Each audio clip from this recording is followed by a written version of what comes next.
Welcome back to U.S. Farm Report this weekend. Garrett Toay as well as Sam Hudson joining us. All right, when you look at this week, we saw some up days, a down day, and then some more up days. Is this market right now for the grains, Garrett, truly weather driven?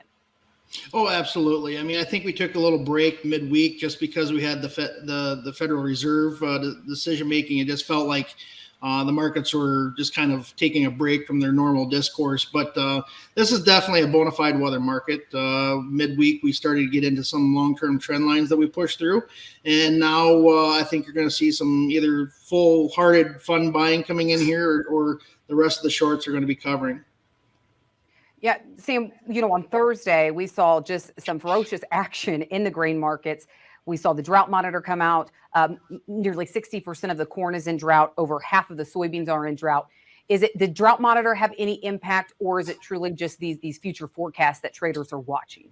Yeah, it's more the forecast. I mean, we already know it's dry. I think that's part of it is timing. You got a 3-day weekend, and we've stretched these, 2-week forecasts, 3 or 4 different times now, it seems like. And at this point, we've come to a point where if it doesn't happen, you're going to have some irreparable damage on some of these crops. And it's not just, that we're dry. It's the location. Everyone wants to talk about 2012 in comparison to this and that. But if you look at it objectively between Indianapolis and really Fargo or even Des Moines, some of those areas are the highest producing counties that we have in the country. And if you continue to stretch that out, beyond July 4th, it becomes a real problem in terms of trying to nail down where production is. And as Garrett said, there were some shorts in the corn market. You could cover those, not a ton, but it's going to happen at a time where farmers are going to get nervous about selling if it gets extended and there's nobody that's going to be on the other side of it.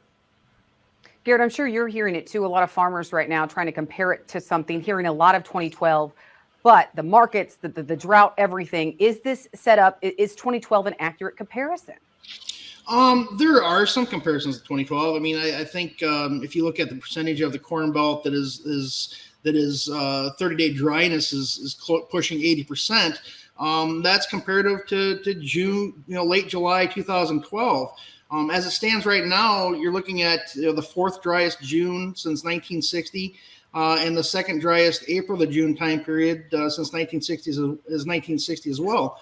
1988 is still the number one. So you've got some comparisons in 1988 there as well. But, if you listen to the forecasters out here, nobody really seems to, you've got two different sides. You've got people that are on the back half saying, well, this doesn't look to be a long-term thing. In 2012, we knew that this was kind of coming, or we saw this coming for a while before the market reacted to this sort of thing.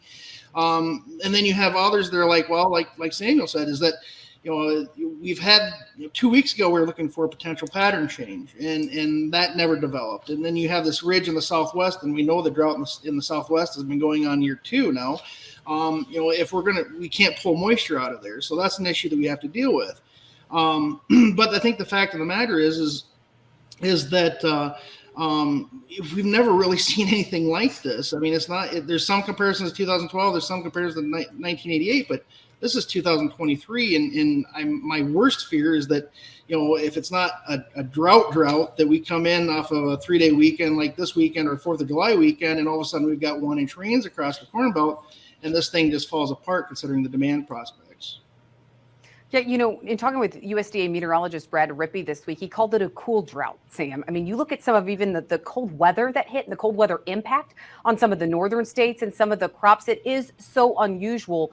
So could that cool weather help kind of, protect some of that top end yield? And do you think that could catch up to us in the markets as well?